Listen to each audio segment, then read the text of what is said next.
Sejam todos bem-vindos ao podcast Sala da Diretoria, hoje episódio número 3, e eu estou aqui com ele, médico com expertise em cuidados paliativos e gestão hospitalar, CEO da EG Saúde, formado pela UFSPA, passou por instituições como Santa Casa, Hospital Moinhos de Vento, Rede Notre Dame Intermédica, mestrando em Gestão e Negócios pela Unicinos e pela Universidade de Poitiers, na França, presidente da Academia Gaúcha de Cuidados Paliativos, Gabriel Drummond.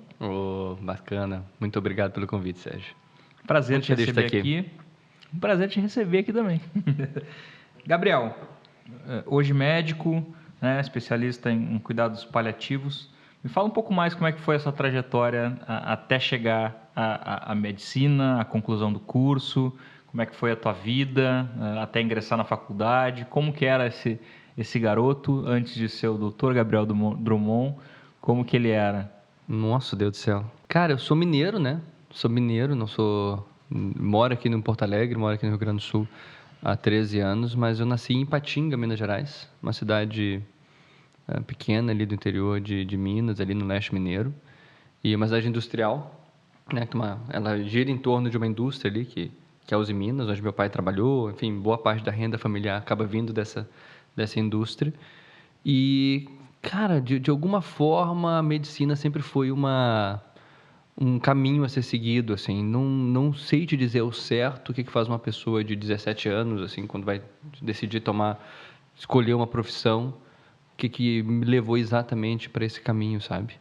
Hoje eu olho para trás e acho bem incerto, porque não sei se faz tanto sentido, assim, do ponto de vista de... Não tinha ninguém, né, na minha família, pelo menos de pai, mãe, avós, que eram médicos. Meus pais não têm ensino superior, né? E não tinha esse desejo desde criança, foi algo que... Pois é, algo que apareceu, assim. Não sei te dizer exatamente como é que essas coisas aconteceram. Embora tenha uma história, cara, que eu lembro e que talvez seja uma daquelas histórias da infância que marcam, sabe? Uhum. Tem uma história da minha bisavó. Minha bisavó, quando ela estava nos últimos dias de vida dela, assim, eu lembro dela ter se internado no hospital da cidade, num hospital bacana, e ela iria falecer naquela internação. E a minha bisavó, parte de pai, e a família do meu pai é uma família muito grande. Meu pai, na época, lá tinha 7 irmãos, então família gigantesca, e todo mundo lá em torno da bisa.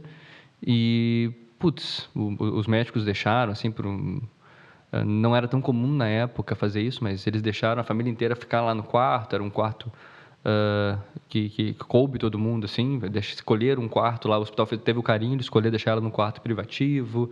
A família toda pôde participar desses últimos momentos dela lá. E mesmo com todo esse carinho da equipe, eu lembro de uma coisa que me marcou bastante, que eles deixaram um oxímetro, sabe aquele aparelho que vê oxigênio, assim, deixaram ela num quarto e tinha um oxímetro. E aquele oxímetro ficava... toda hora que ele baixava um valor, assim, ele apitava. E eu lembro da família do meu pai, sempre muito festeira, a galera faz piada, brincando e tudo mais. Eu lembro de toda vez que aquele oxímetro caía um ponto, apitava. E daí tinha um clima de descontração no quarto e todo mundo viu o apito e aquele clima de velório, sabe? Daí o pessoal ia voltando a conversar, o clima ia dando uma melhorada, daí de repente, mais uma pitadinha e daí todo mundo voltava. E eu lembro da gente cultivando aquilo, e eu lembro no momento em que eu saí da sala, daquele quarto, na verdade, fui para o corredor, sem muita... eu era criança, não sei quantos anos eu tinha, na época, uns 10 a 15 anos, uma coisa assim, nessa ordem de grandeza, assim. E eu lembro de olhar para Deus e falar assim, cara, por que está acontecendo isso? Né? Por que minha bisavó, uma pessoa tão boa, está indo embora? Eu já tinha quase 90 anos, assim, tava na hora, assim. Hoje é mais fácil falar isso, mas na cabeça de criança não fazia muito sentido. E eu lembro de me sentir um pouco sozinho, inclusive espiritualmente, naquele momento. E muito levado, assim, e com muito medo daquela situação, e a oxigenação caindo, e vendo as coisas acontecendo, e me sentindo tanto quanto impotente dentro daquilo ali. Hoje eu entendo, trabalhando com cuidados paliativos, né, que é uma área que acaba lidando bastante com a terminalidade, embora não seja... nem todo paciente de cuidados paliativos é um paciente terminal, né, mas acaba que a gente convive com a terminalidade com uma certa frequência, mais do que até outras especialidades médicas. E talvez essa escolha de profissão tenha começado a se moldar nesse momento, sabe? Uma tentativa de acolher aquela criança que estava se sentindo tanto quanto sozinha, impotente, incapaz naquele momento, Sim. que entendeu que a profissão não é sobre necessariamente curar sempre, que precisou entender durante toda essa carreira, essa minha jornada, precisou entender que o cuidado real tem muito mais a ver com trazer conforto, conexão, acolhimento, e fazer com que as pessoas não se sintam sozinhas, né? Do ponto de vista de pessoa para pessoa, até sozinhas do ponto de vista espiritual, né? Que foi como eu me senti naquele momento. Então, acho que... Não sei se foi exatamente esse momento, mas é daqueles momentos que chamam a atenção, sabe? Na nossa história, que talvez realmente marcam, sabe? Sim. Talvez realmente marcam. Legal. Falando de cuidados paliativos, principalmente para pacientes já em estado terminal, eu lembro que um dia a gente estava tendo uma conversa e que tu comentou que precisou, né, dar para a família a notícia de que, enfim, o paciente ia vir a falecer num curto espaço de tempo. Certo. E eu perguntei como é que foi isso para ti, assim, tu, né? Falou, cara, eu faço isso há tanto tempo, isso acaba sendo natural e... Mas nunca deixa de ser difícil, né? Exato. Uhum. Mas como que é, enquanto ser humano, estar nesse papel de ter que passar uma mensagem e dar uma notícia, muitas vezes, difícil, assim? É difícil. É difícil. A notícia ela é difícil porque realmente é complexo mesmo. Eu brinco que quando a gente, como médico, passa a ser simples e fácil dizer para uma pessoa que ela tem uma doença avançada, uma doença terminal, ou que infelizmente ela vai vir a falecer, ou comunicar uma morte, quando isso passa a ser simples, passa a ser fácil, passa a ser automático, tem uma coisa muito errada acontecendo com aquela pessoa. Porque como ser humano, a gente nunca deseja, ou nunca deveria, né, desejar que uma outra pessoa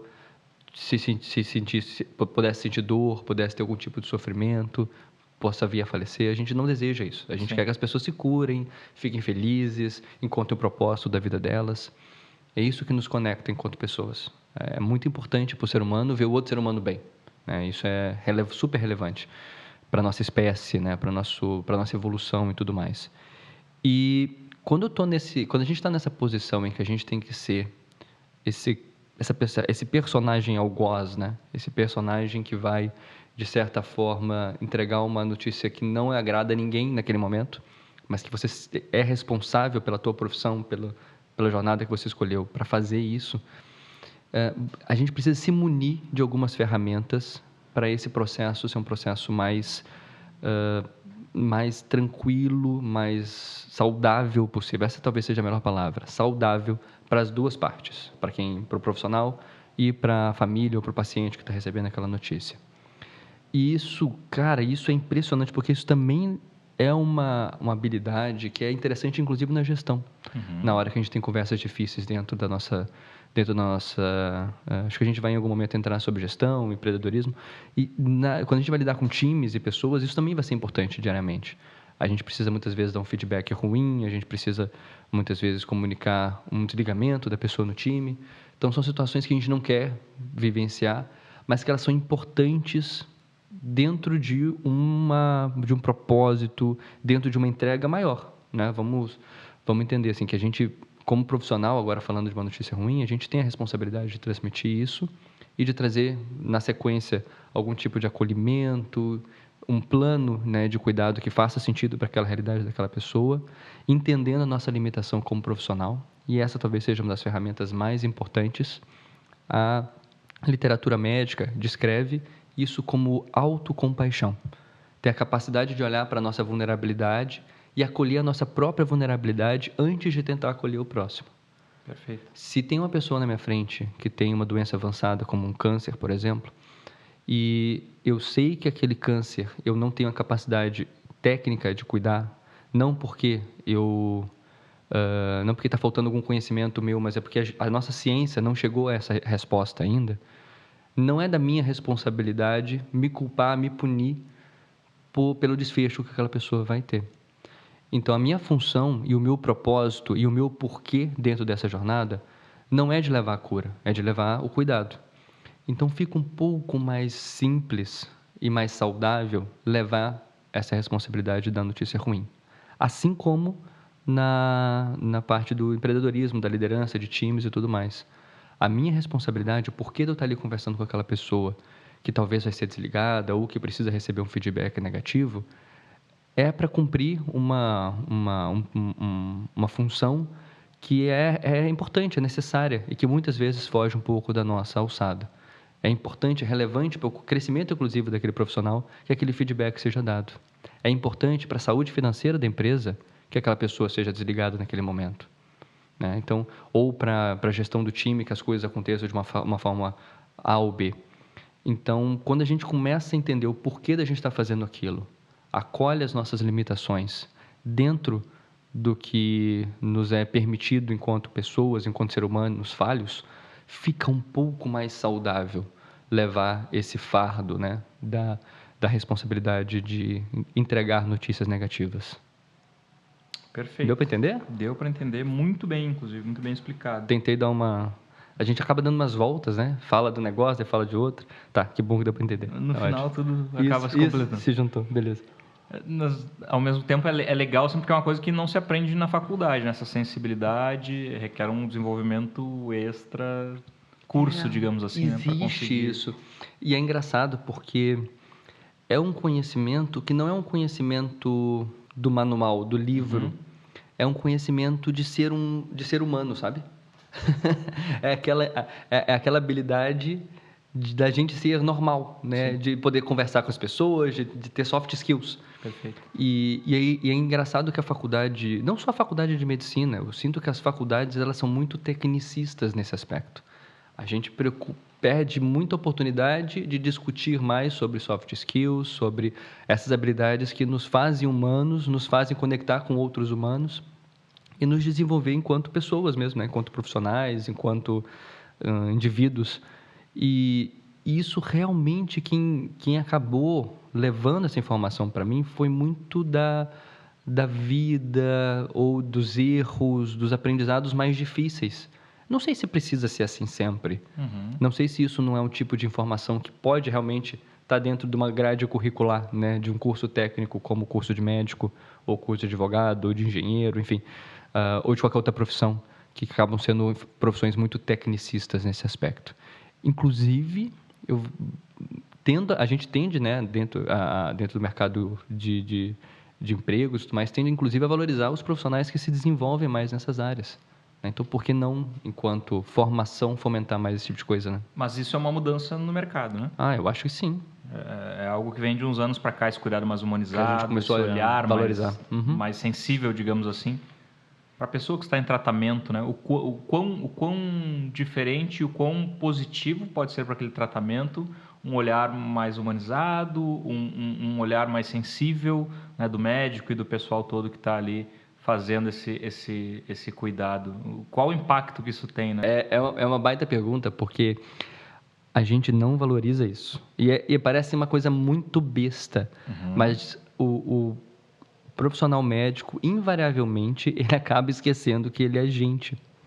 E ele se coloca numa posição... Isso é muito ruim para o médico. Se coloca numa posição de obrigatoriedade da cura, do resultado do paciente, de coisas que não estão no nosso controle. E aí, o que a gente faz quando a gente não tem controle em relação a uma coisa? A gente tem medo, a gente se afasta. Inclusive, a gente começa a se afastar emocionalmente. E aí fica impossível identificar o que o Sérgio precisa.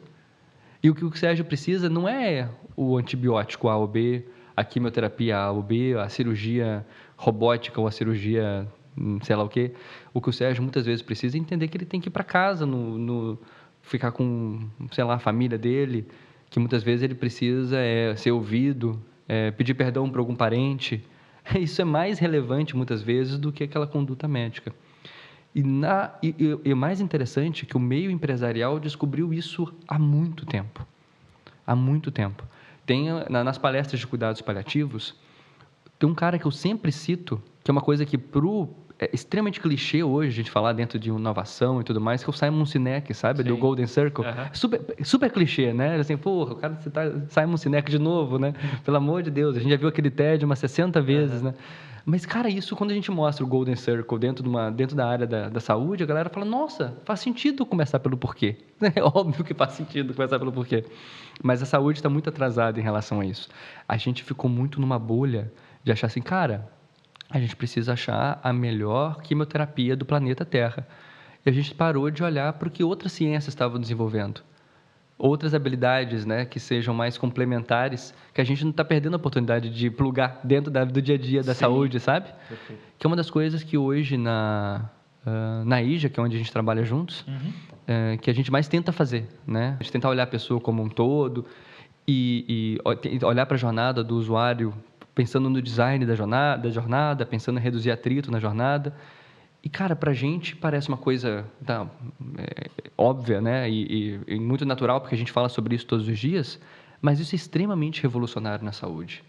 A saúde ainda precisa falar sobre isso todos os dias para introjetar esse tipo de conceito que está muito claro já para a indústria de calçados, a indústria de alimentos, a indústria de tecnologia, e a saúde não, ainda não.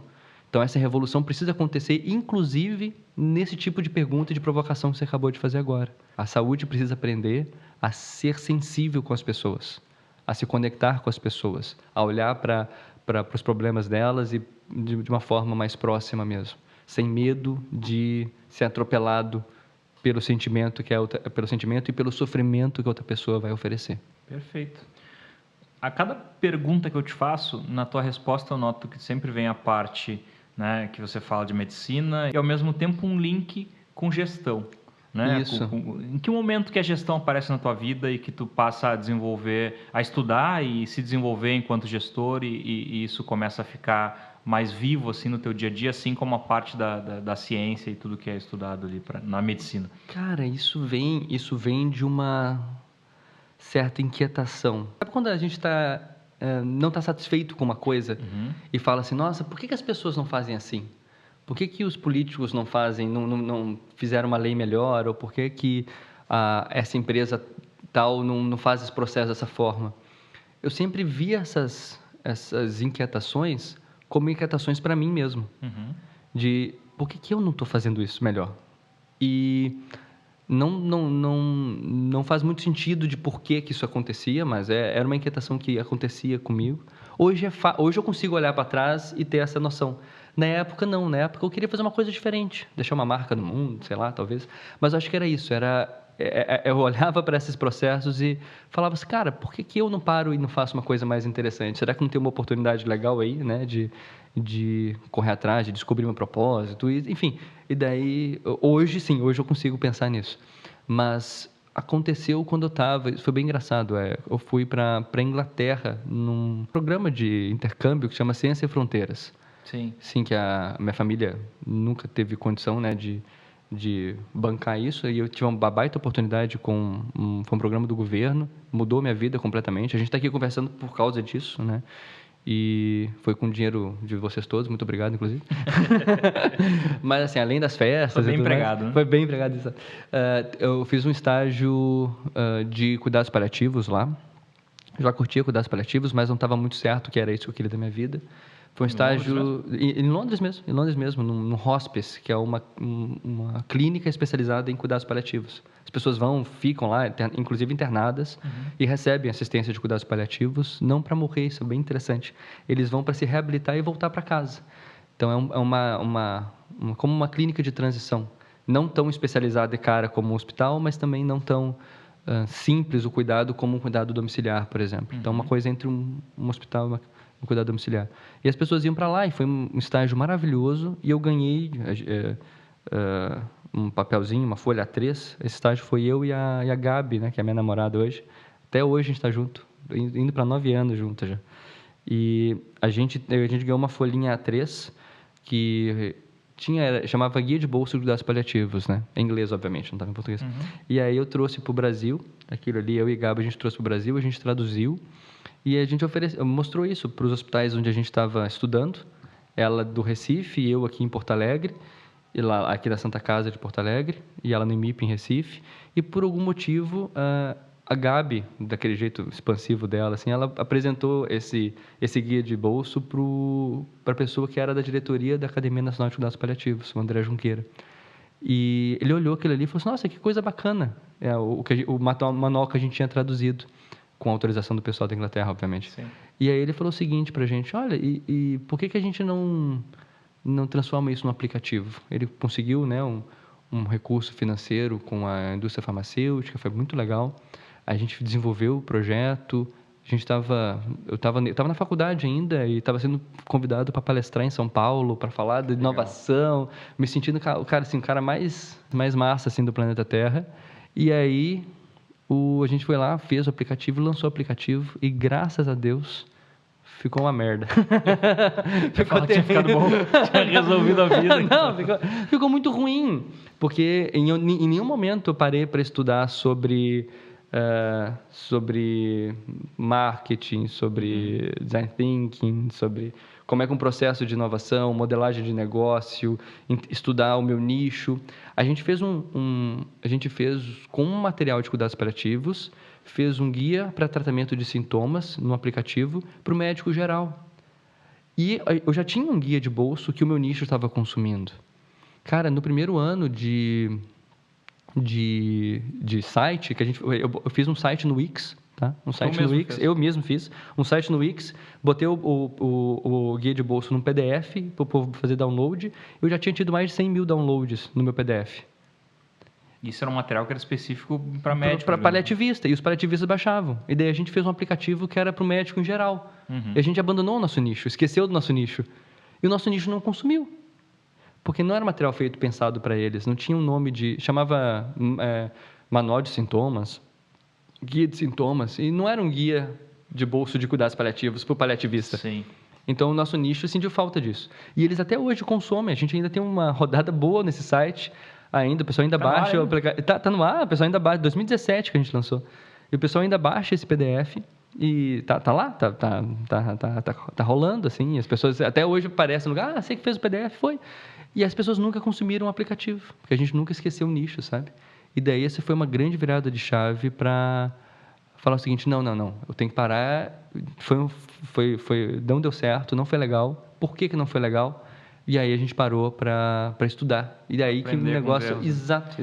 Tá, mas aí quando vai para o aplicativo, que tu esquece um pouco o teu nicho, que já era onde tu tinha uma reputação, uma determinada autoridade, era para o aplicativo já também atacar outras frentes, já era pensando no futuro de vou expandir, vou lidar com outras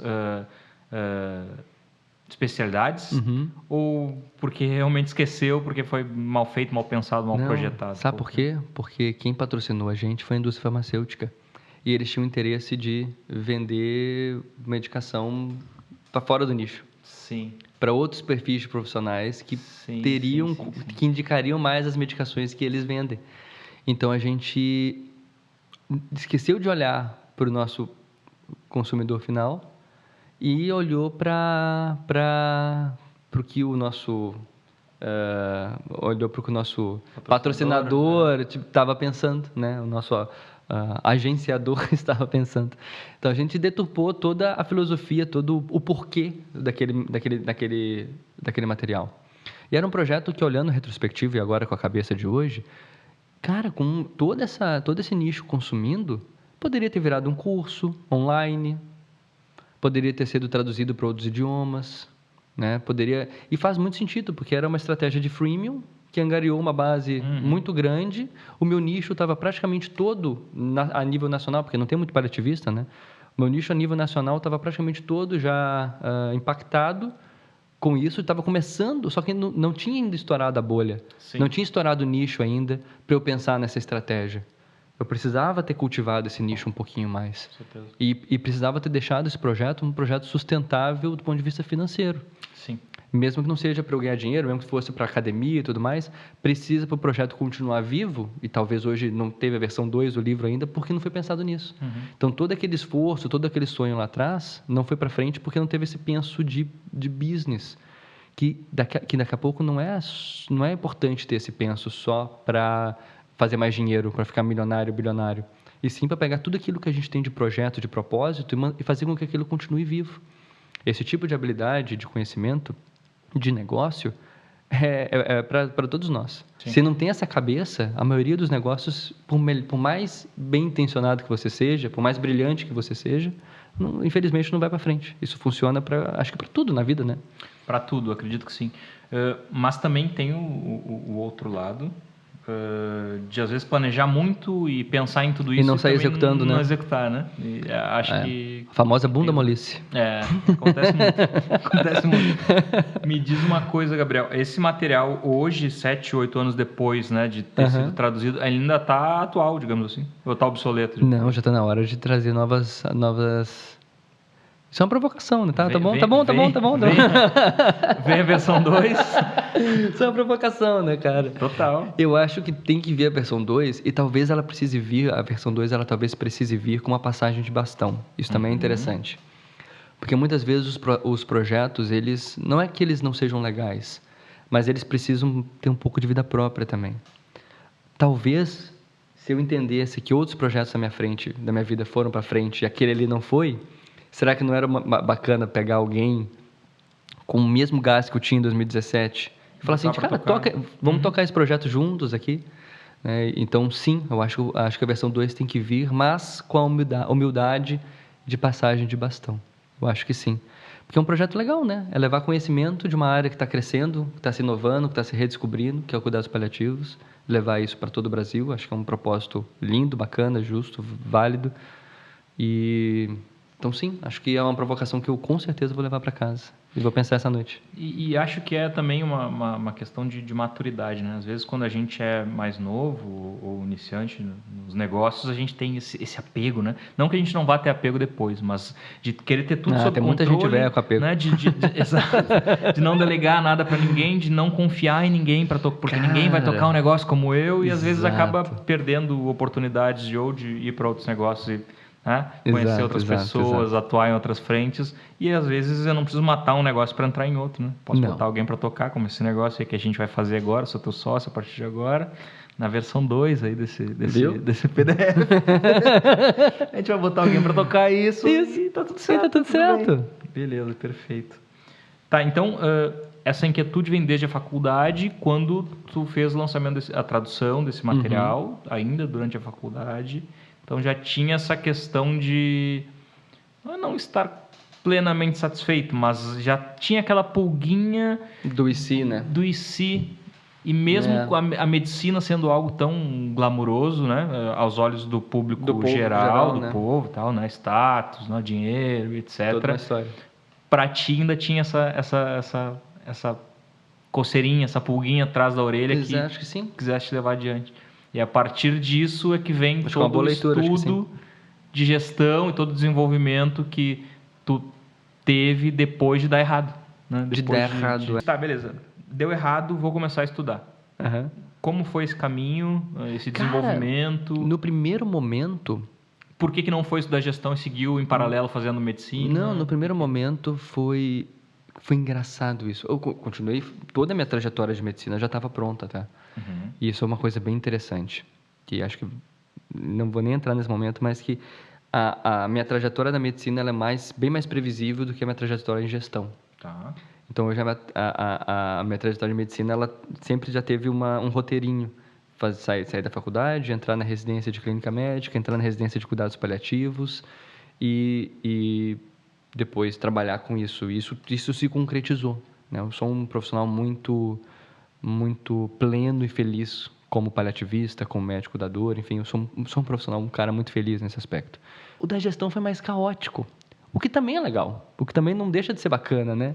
Também é interessante que a gente tem um pouco menos de controle sobre... Eu tive menos controle sobre essa trajetória. Mas é interessante que eu lembro que o estalo de começar a estudar foi quando eu olhei o aplicativo e eu não gostei do aplicativo, achei ele ruim, e saiu uma nota no jornal, na 0 hora do aplicativo, assim, e eu não fiquei orgulhoso, Eu fiquei meio que até com vergonha. Não, eu falei, cara, por que eu fiz isso? Assim, não era pra ter sido isso, não foi legal. Eu lembro de ter ido pro Praia de Belas, aqui pro Shopping Praia de Belas. Fui na Saraiva, uma dessas lojas de livro. Comprei um monte de livro, foi na seção de startups. Peguei um monte de livro lá. Peguei um monte de livro pra ler e comecei a estudar sobre isso. Vi que tinha um mundo de coisa bacana para ser feita. E aí eu fui para o Moinhos, na época, que é onde eu fiz minha residência, no Hospital Moinhos de Vento, que tinha uma área de inovação bem bacana. E daí eu falei, cara, eu quero fazer residência ali, de clínica médica, e eu quero pedir um estágio na área de inovação. Ninguém nunca tinha feito isso na vida, assim, no hospital.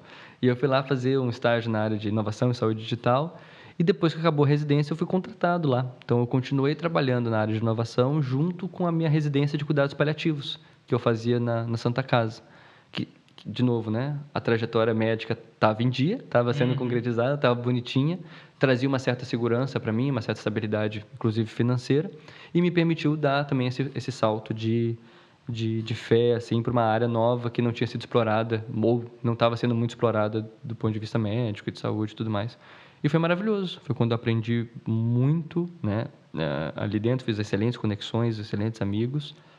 E foi por ali que eu conheci a IJA, que é onde eu entrei depois da empresa e segui a minha trajetória onde estou até hoje, né? E graças a Deus muito feliz, assim. Perfeito. Então, foi disso aí, de alguns baixos e altos, algumas decisões, algumas bem pensadas, outras que parece que a vida foi levando a gente para esse caminho, e a gente tem que ouvir muitas vezes, né? Tem que ouvir um pouco do destino. Mas foi assim, acho que foi uma coisa, um misto. Né?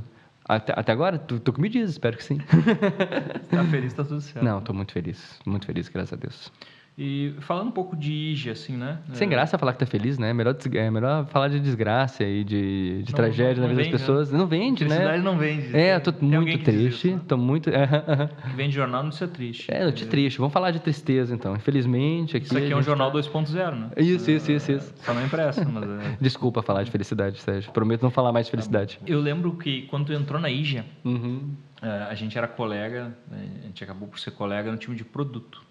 Isso. E eu lembro que entrou um médico para ser estrategista. Eu pensei assim, cara, que coisa estranha, né? Não tá batendo, né? Onde é que tiraram esse doido aí? E aí quando a gente começa a fazer reunião e pensar produto, né? Pensar jornada e pensar uma série de coisas, eu vejo que os caras é diferente mesmo, né? Hoje, como gestor, né? Como CEO, como diretor executivo da IJA, quais os principais desafios que tu tem e que, mesmo com toda essa jornada de gestão, tu ainda suou assim para dar conta e, cara, né, tive que desenvolver mais soft skills ou tive que ir atrás de conhecimento mesmo? Qual foi o episódio que mais te pegou assim e te desafiou?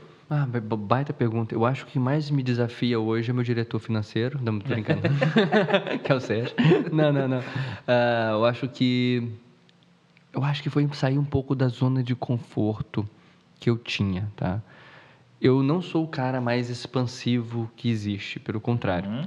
Então, por exemplo, poder estar aqui contigo, descontraindo, contando piadas, assim, isso é muito, muito tranquilo para mim no dia a dia, né? Numa mesa de bar, assim, tomando uma cerveja, mas pouco natural dentro de ambientes como esse. Mas que para a empresa... Isso aqui é uma mesa de bar, só que gourmetizada. Água aqui, ó. Que é pinga de Minas. Pinga de saúde. Pinga da pura. Não, da próxima vez a gente vai ter uns uísque aí. Vamos, bora. Não, brincadeira. Mas é muito mais fácil, não foi tão natural para mim quebrar um pouco dessa timidez. Mas é importante para a empresa, né? É importante para a empresa que tenha que a gente possa ir para o mercado, conversar com os investidores, conversar com o cliente, fazer venda. Cara, e coisas que eu via minha mãe fazer. Minha mãe sempre foi vendedora, né? Minha mãe trabalhava com venda de carro e sempre foi muito promissora nessa área, enfim. E habilidades que são tão importantes, né? Que a gente precisa desenvolver, assim, de poder conseguir transmitir uma informação de uma maneira clara, dar palestra, coisas que não eram naturais para mim. E aí já me ajudou muito a desenvolver, me tirando da zona de conforto. Me tirando da zona de conforto. Então, acho que talvez esse seja um grande desafio, assim, que eu ainda estou me organizando para poder continuar desenvolvendo, né? Gabriel, tu tem passagem por grandes instituições de saúde, né? Santa Casa, Hospital Moinhos de Vento, Notre Dame Intermédica, e hoje está na IGA como CEO. O que te brilha o olho, assim, qual que é o principal diferencial da IGA em relação aos outros players da saúde, digamos assim? Cara, sabe que eu olho para a IGA e me sinto apaixonado, assim, pela empresa? Foi a facilidade que a gente teve de olhar para a jornada do paciente, da pessoa, com uma ideia de deixar essa jornada mais fácil, mais leve, mais simples. E essa facilidade que a gente teve, eu acho que é o nosso grande diferencial competitivo. É o que realmente brilha no meu olho, assim. A gente conseguiu realmente se conectar com o que a pessoa que a gente está cuidando precisa. Parece, de novo, né? Tem discussões que a gente tem na saúde que parecem, para quem não é da saúde, que, putz, como é que ele está falando que isso é uma grande inovação? Conseguir olhar para o design da jornada. Não, sim, isso realmente é muito importante para a saúde. E isso fez com que a gente tivesse adesões muito grandes em tudo que a gente oferece para o nosso usuário hoje. Até as coisas que os produtos que a gente pensou que o nosso usuário não iria aderir tanto, ele tem aderido. E, inclusive, produtos com custos, às vezes, até um pouco mais elevados. Porque a gente conseguiu entender o que faz aquela pessoa ter mais facilidade, por que ela tinha muita dificuldade em acessar a saúde dela. A gente conseguiu fazer essa pergunta muito cedo, dentro da história da nossa empresa. E transformar isso num produto. E esse desafio de conseguir transformar essa solução, esse desvendar da jornada em um grande produto é o que me brilha muito os olhos, sabe? De poder levar isso para as pessoas. Imaginar um mundo em que as pessoas elas vão ter aquela saúde que elas merecem. E não porque pagam muito caro, não porque são as pessoas mais ricas do mundo, mas porque o sistema, de uma maneira muito eficiente, muito leve, muito simples, conseguiu oferecer para ela tudo o que ela precisava naquele momento, dentro do risco dela, dentro da personalização, da individualização que ela precisa.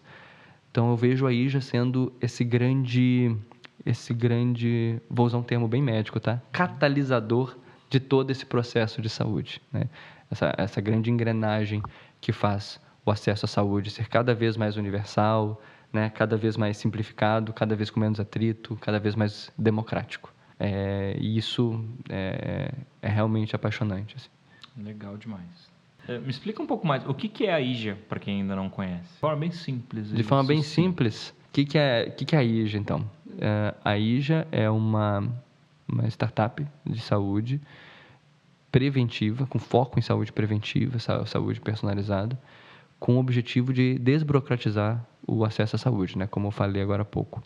Então, é uma empresa que nasceu para deixar toda essa jornada de saúde, que hoje é bem complexa, cheia de tarefinha, da forma mais simples possível. Eu gosto de comparar um pouco a jornada de saúde como se a gente estivesse chegando num restaurante e, em vez de pedir a comida e vir a comida para você, viesse os ingredientes para você ter que preparar o seu próprio prato. Na saúde é mais ou menos assim. Em vez de você sair da tua consulta com o teu médico, com o teu nutricionista, por exemplo, e você receber tudo aquilo que você precisa para cuidar da tua saúde, você ainda tem que fazer um monte de tarefa. Você tem que marcar teu exame, tem que comprar a tua medicação, tem que pedir autorização do convênio para fazer a tua cirurgia. Então, tem diversas tarefas que você precisa marcar a tua próxima consulta, teu retorno. Tem diversas tarefas que fazem com que, além do resto, né? Além de ter que cuidar da saúde, dormir bem, beber água, se exercitar, se conectar com o teu propósito, que também é muito importante para a tua saúde.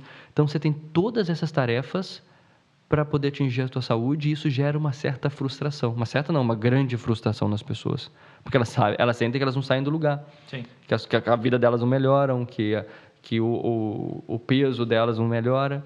E, na verdade, a gente tem toda essa complexidade que não está sendo olhada da melhor forma possível. E é uma pessoa que está com tanta tarefa para fazer que ela não está conseguindo se organizar para poder executar todas elas. Então, aí já vem para minimizar, para resolver essa dor dessas pessoas, né? Que acredito que é a dor de todos nós. A dor de todos nós. Perfeito. Cara, mas então eu vou te fazer uma pergunta, então. agora. Do nada, assim. Do nada. Por que você escolheu fazer o podcast? Me conta disso. Vou mudar de lado. Pois é, isso que eu ia falar, inversão aqui de papéis. Inversão de papéis. Cara, o podcast, esse podcast é uma ideia que eu tenho, assim como 3 que eu tenho a cada dia, mas que a maioria vai para a gaveta ou não é desenvolvido. Eu tenho ele na gaveta já um pouco mais estruturado há pelo menos uns 5 anos. Antes da pandemia ainda já tinha essa ideia, antes de podcast ser moda e etc. no Brasil. Eu já tinha essa ideia, já tinha o formato mais ou menos estabelecido, que era, cara, me conectar com mais pessoas, conhecer mais pessoas, porque eu gosto de saber das pessoas, né? Você pode estar falando aqui sobre medicina, sobre como é a carreira de um médico, a gente pode falar de negócio, que é uma coisa que me interessa muito, mas eu gosto de saber quem é o Gabriel, né? Como é que foi a história de vida do Gabriel para ele chegar até aqui. Entendi. E lá no início era um podcast que era voltado para isso. A ideia do podcast era para conhecer pessoas e segue sendo um pouco também, embora aqui a gente fale um pouco de gestão, um pouco de negócio, etc. Tem esse quê de querer conhecer as pessoas, de entender quem são esses seres humanos por trás das empresas, por trás das cadeiras, por trás dos cargos, e entender como é que foi a trajetória de vida delas e dificuldades. Então, na ideia era que tivesse 2 hosts, né, um co-host junto comigo. Conversei com alguns amigos na época, isso antes da pandemia, lá, como eu disse. Acabou não evoluindo, eu já tinha todo o equipamento em casa, de gravação de áudio, de vídeo, de tudo. Uma empresa disso, inclusive. Não de podcast, mas de gravação de conteúdo audiovisual. E aí, acabou que por uma recomendação médica, nos últimos meses, né? Filipão, amigo teu e meu médico. Médico da IJA, inclusive. Médico da IJA também, um excelente médico. Numa das nossas consultas, ele disse, cara, tu tem que se divertir um pouco mais, né? Tua vida tá pesada porque tu tá fazendo coisas que são chatas. Coisas muito sérias, muito sérias o tempo inteiro. Importantes, mas tem que ter um equilíbrio nisso, né? E tu não é esse cara só sério. E eu tenho muito isso. Por um lado, se eu pendo muito pro outro, ou a vida fica muito chata porque fica muito séria, ou fica muito na gandaia porque tá muito na farra. Então, eu precisava desse contrabalanço para essa vida séria nesse momento, e foi o que ele recomendou, e está sendo grandioso, assim. Tenho trazido amigos, né? Mas a ideia é continuar aí a gravar pelo menos um por semana e ir expandindo para mais pessoas depois que fechar esse ciclo de amigos que eu quero muito ter mais esse papo mais próximo. Foi assim que nasceu o Sala da Diretoria. Não tinha nome ainda, mas já tinha um formato definido há pelo menos 5 anos. Então. Ah, que maravilhoso, cara. E desafios como esses são difíceis, né? Porque a gente tem que... Bastante. Porque eu sei bem, a sua rotina não é uma rotina simples, né? Inclusive, muito por minha culpa. E cheia de coisas e tudo mais, mas conseguir encaixar... E acho que aqui a gente está falando de equilíbrio, né? Sobre ter equilíbrio na vida, assim. Conseguir encaixar... Que também é saúde. Não, é sobretudo saúde, né? Acima de tudo. É sobretudo, acima de tudo saúde, assim, porque conseguir encaixar dentro da nossa rotina um equilíbrio de ser feliz, de ficar tempo com a família, de ficar, de fazer um esporte, de fazer uma bobagem, tipo, uma coisa que não vai me edificar em nada, ver um filme besta, né? Isso é muito relevante para a nossa saúde, né? Se conectar com as pessoas, interagir com as pessoas. Isso é uma coisa que a gente tem que aprender mais, né? Acho que a nossa sociedade levou as nossas escolhas de vida para um lado muito prático. Muito, se dá dinheiro, bora fazer. Se não dá dinheiro. Sendo que, e eu gosto muito desse conceito, sendo que grandes inovações que a gente teve enquanto espécie vieram da diversão. E aí, dentro da ideia de falar sobre inovação, falar sobre empreendedorismo, faz muito sentido a gente abrir espaço para o lúdico. Por quê? Por que eu entendo isso? Por que eu vejo isso? Porque é no lúdico que a gente vai ter a oportunidade de ativar áreas do cérebro da criatividade. Sem o lúdico, a gente vai estar sempre com um nível de adrenalina muito elevado, que vai levar a gente a pensamentos mais racionais e mais direto ao ponto, e não permitem que a gente coloque o nosso cérebro a um espaço de experimentação. E a experimentação precisa acontecer num ambiente confortável, num ambiente protegido. Com certeza. Porque daí eu tenho espaço para errar. E daí a gente fala que o grande motor, a gente vai entender então que o grande motor da inovação está no fomento ao lúdico e na aceitação saudável do erro, né? Do errar e aprender. Do errar e aprender. Não só do erro por si só, mas do errar associado ao aprendizado. E muitas vezes, e principalmente na saúde, isso é muito difícil. Como é que eu vou virar para você e dizer que um processo de saúde, para inovar, precisa de erro? Como é que você vai errar na hora de escolher uma perna para fazer a cirurgia de um paciente? Então, a saúde... E aí, é claro que nesse universo de tomada de decisão médica, existe pouquíssimo ou nenhum espaço para o erro. Mas, no resto da jornada... Isso não precisa transpor para o resto da jornada, como acontece hoje. Precisa ter uma certa flexibilização para permitir que a inovação entre e um ou outro ajuste da jornada aconteçam até a gente chegar na melhor resposta possível. Então, eu entendo que o caminho para a gente achar o equilíbrio passa também por essa ideia de aceitar, compreender o lúdico, se permitir algumas experimentações e talvez essa seja uma das respostas para uma vida mais plena e mais feliz, né? Não sei o que você acha sobre isso. Concordo em gênero, número e grau, né? E eu sempre tive esse lado lúdico e criativo muito presente na minha vida, através da arte, através do humor, que é uma coisa que eu flerto muito, às vezes até demais, mas sempre, né, esse senso de humor mais apurado, sempre foi algo que foi presente no meu dia a dia. E até tu falou ali de dinheiro e etc, que às vezes a gente acaba priorizando o dinheiro. O dinheiro na minha vida, embora eu venha, né, de uma família extremamente humilde, nunca foi o meu norte, né? Embora eu sempre, desde pequeno, quisesse ter as coisas e aquilo fosse um grande motivador para eu conquistar. E por tá eu tudo bem ter as coisas boas, né? Não, Tá tudo óbvio, certo. tá tudo ótimo. Tomara que todos consigam, né, ter e realizar seus sonhos, mas o dinheiro nunca foi o principal, né? Óbvio que eu sempre procurava aliar algo que eu gostava de fazer, um lugar que eu gostava de estar com o dinheiro, mas ele nunca foi o principal. Olha, eu vou ganhar 25 mil reais, eu vou lá, sei lá, fazer X. E eu não gostar do X. Isso não funciona para mim, nunca funcionou. Não rolava. Então, né, isso acabou também por me fazer percorrer caminhos muito maravilhosos, como da música, por exemplo, que é algo que sempre muito legal. Mexeu muito comigo, né, na parte... É uma fuga, né? É onde eu consigo esvaziar meu pensamento, é onde eu consigo me motivar, é onde eu consigo ficar triste, é onde criativo, eu consigo né? Ser criativo, botar para fora, escrever, pensar, raciocinar de forma... Música é matemática, por trás da música é matemática pura. Então... Tem muita física, né? Total. E matemática, mesmo quando tu para pensar em escalas, em tempos, campo harmônico, em tempo, tudo é matemática, né? Então, isso tudo sempre me fez... gostar e flertar muito com a música e me sentir em desenvolvimento enquanto em contato com isso. E de uns anos para cá, isso ficou em segundo plano. E, de fato, acho que com as responsabilidades, né, da vida adulta... Exato. Né, tem uma filha, a rotina começa a ficar mais engessada, mais dura, né, sim. mais chata por vezes, sim. E acho que faltava essa pitada de criatividade, de humor, de conversa, sabe? De assumir um certo risco, de se colocar também num espaço de certa... vulnerabilidade, de aprendiz, né? Exato, que coisa maravilhosa, nunca sentei né? aqui para fazer isso. E é um desafio para mim, eu sou um cara extremamente tímido. Eu sou muito legal, não sei o que, com os meus amigos. Exato. Com quem eu não conheço, é uma trava. Ou até com os meus amigos, quando tu bota, né, um microfone na frente e a gente tem não um roteiro, porque não tem roteiro, né? Mas eu tenho que ler aqui que o Gabriel é um médico com expertise, a gente tem que ir para um viés daquilo dali.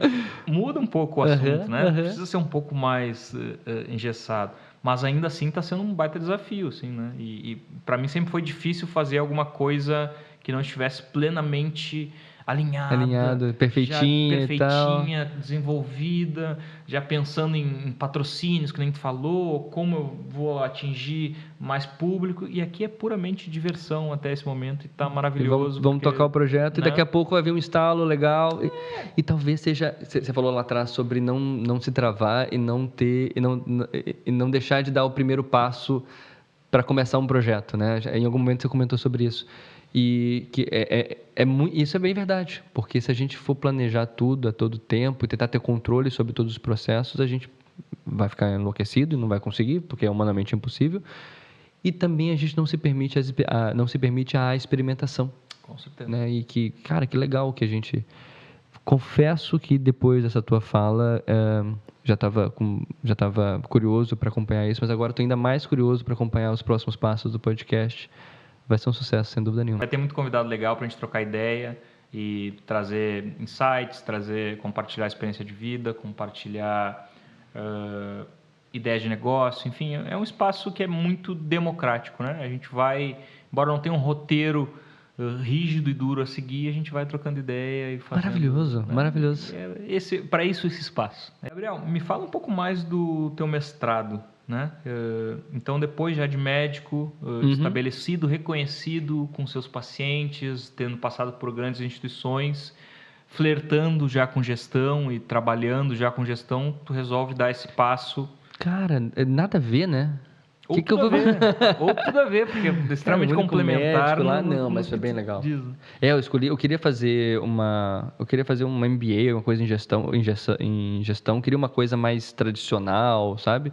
Porque ficar lendo livro e vendo cortes de gestão no YouTube nem sempre é tudo que a pessoa precisa, né? Precisa de um pouco de base mesmo teórica, né? De ler sobre Porter, ler sobre o toyotismo, enfim, essas coisas são importantes também, mesmo literaturas clássicas e muita coisa moderna no mundo da gestão que eu tenho aprendido no mestrado, né? Inclusive aplicando isso diariamente à prática da empresa, né? Tem sido muito importante, eu acredito, para a minha formação como pessoa e também para a definição estratégica da IJA hoje. Mas o mestrado ele vem dentro de uma inquietação de fazer uma coisa diferente e de beber a água de fontes que não sejam as fontes que eu já conhecia. Então, a ideia foi fazer mesmo um mestrado de gestão e negócios numa escola de administração, que é a Escola da Unicinos. Um mestrado maravilhoso, recomendo para todo mundo. O código, não, tô brincando. Pode acessar 10% aqui, não, tô brincando, pelo amor de Deus. Não tem cupom, não. E aí então foi muito legal para poder beber dessas fontes diferentes. E foi muito interessante, porque hoje na minha turma tem pessoas de indústria, gente de varejo, gente de serviços. Quantos médicos tem lá? Nenhum médico. Tem um? Nenhum, tem eu lá, perdido lá no meio da galera. Então, assim, é muito bom eu me desafiar, estar num espaço em que os meus colegas... é muito bom estar em espaço em que você sente que você não é o mais inteligente do grupo, entendeu? Isso é muito legal, isso é muito bacana, assim. E lá no mestrado hoje eu me sinto desafiado, sabe? Para crescer cada vez mais. E é um grupo que se abraçou de um jeito, cara, que tá uma delícia, assim. Tem mais... tá acabando o mestrado, infelizmente. E sim, já tá com um gostinho de saudade já, porque tenho sido muito feliz, aprendido muito lá. E a gente vai para a França, né? Que também é muito bacana. Vinho bom. Então vai para a França, toma vinho bom, vai ter uma viagem super, super bacana. Então isso também pesou. Legal. Sem dúvida nenhuma. Se hoje tu voltasse para os teus 17 anos, já sabendo como é a vida na medicina, como é a vida, né? Nossa, essa pergunta gestão, é muito boa. O que tu escolheria, assim? Ia fazer administração, estudar tudo isso que tu está estudando ali depois entre aspas, fracasso dessa primeira rodada do aplicativo, ou ia para medicina? Cara, eu não sei se eu faria qualquer coisa diferente hoje, cara. Eu acho que... Ou alguma outra profissão, né, que não tenha experimentado ainda, mas que tenha um flerte que te agrade. Cara, que delícia essa pergunta, porque tem tempo que... Normalmente a gente se faz essas perguntas, né? Se eu pudesse voltar no passado... E eu não sei se eu faria nada diferente, cara. E tem tempo que eu não me faço essa pergunta e talvez seja um dos primeiros momentos da minha vida, assim, que eu olho para isso e falo assim, cara, eu acho que não, eu acho que tá tudo bem. Eu acho que foi exatamente assim que deveria ter sido o caminho. Desculpa, perdão por tirar a tua audiência com história triste, né? Pelo amor de Deus. Mas acho que não, cara. E acho que faz sentido e talvez essa tranquilidade em dizer isso vem do fato de aceitar, inclusive, as coisas erradas que aconteceram no meio do caminho. Os erros, as falhas, o dinheiro que a gente perde. Acho que isso também faz parte dentro do processo de aprendizado. E talvez esse seja o momento da minha vida que eu mais olhe para o passado com menos culpa, sabe? Legal. Isso, então... É importante. Eu acho que essa talvez seja a mudança que pode ter acontecido para eu poder responder essa pergunta dessa forma, assim. Que delícia essa pergunta, não tinha pensado nisso ainda. Muito boa e fiquei feliz, assim, de poder responder isso. Que legal, cara. para onde que tu pretende ir assim agora? Uma coisa muito importante, eu pretendo continuar cultivando. Isso é mais importante para mim do que qualquer outra coisa. Continuar cultivando esses relacionamentos pessoais e profissionais que eu tenho hoje, que eu vejo que isso te inclui também, pelo amor de Deus. Muito obrigado. Não, mas a gente vê que a gente acaba ficando velho e os amigos, por melhores que sejam, vão ficando para trás, né? E as boas pessoas que a gente divide o dia a dia no trabalho também vão passando. Então, hoje eu pretendo ser um cara que cultiva relacionamentos longos, né, duradouros e felizes, com a Gabi, né, com a minha namorada, com meus amigos, meus colegas, enfim. Então, quero poder perguntar onde é que eu quero ir. Eu quero ir para esse caminho, né, de uma pessoa que cultivou bons e longos relacionamentos. Essa é a resposta mais sem graça possível. Mais completa possível. Mais sem graça do planeta Terra. Ser humano, na verdade. Eu acho que sim, cara. Eu acho que... E aí, quando você está cultivando esses relacionamentos, isso transcende um pouquinho mais o ambiente da empresa, porque a gente sabe que os ciclos, né, muitas vezes eles acabam indo e voltando, desde que as coisas importantes continuem, o propósito continue, né? Me vejo por anos, né, trabalhando como médico, como gestor, na IJA, claro. Então, assim, é assim que eu me vejo hoje, sendo bem sincero. Legal demais. Gabriel, parabéns pela trajetória. Obrigado, cara. Se eu puder pedir uma recomendação de livro, você que é um cara que lê muito. De livro? De livro. Deixa eu ver um que tá aqui que eu tô vendo. Que não seja direito.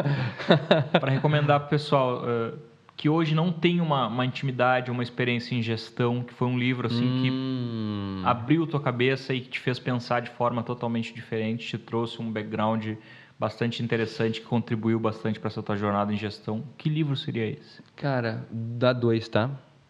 Acredito que tem 2 livros com propósitos muito diferentes. Um chama Hitmakers. É um livro que não é tão mainstream assim do ponto de vista de gestão, mas que é bem interessante para entender o que faz sucesso e por que uma ideia, uma propaganda, uma música, por que essa coisa faz sucesso, como é que esses grandes projetos encontraram o seu momento ahá junto aos seus consumidores. A gente precisa olhar para isso, né? Entender como é que a gente faz para encantar e trazer essa sensação de novidade, e proximidade com a pessoa. E daí, quando a gente faz isso, a gente encontra o ahá. Então, acho que esse livro é muito interessante para entender e construir esse conceito. E o segundo chama Um Coração Sem Medo, do Thupten Jinpa. Não sei se estou falando o nome dele correto.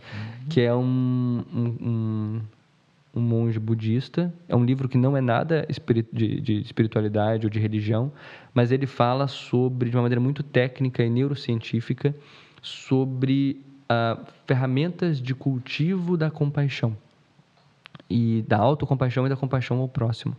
Todo mundo que lida com pessoas deveria ler esse livro, porque é muito interessante para a gente ter ferramentas para fazer essas conexões que nos aproximam dessas pessoas e desenvolver essas soft skills.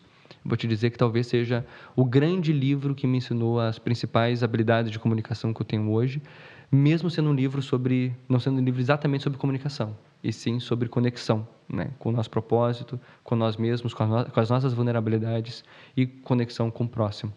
Então, acredito que esses são 2 livros que todo mundo que quer ser médico, empresário, um ser humano melhor. Ser humano melhor deveriam ler. Exatamente. Legal. Exatamente. Legal demais, Gabriel. Parabéns pela tua trajetória. Prazer te receber aqui. Baita papo. Descontraído, engraçado, mas também sério e inspirador. Que bacana. Obrigado por ter vindo, por ter aceitado, por ter topado o convite. E até uma próxima. Valeu, meu querido. Valeu.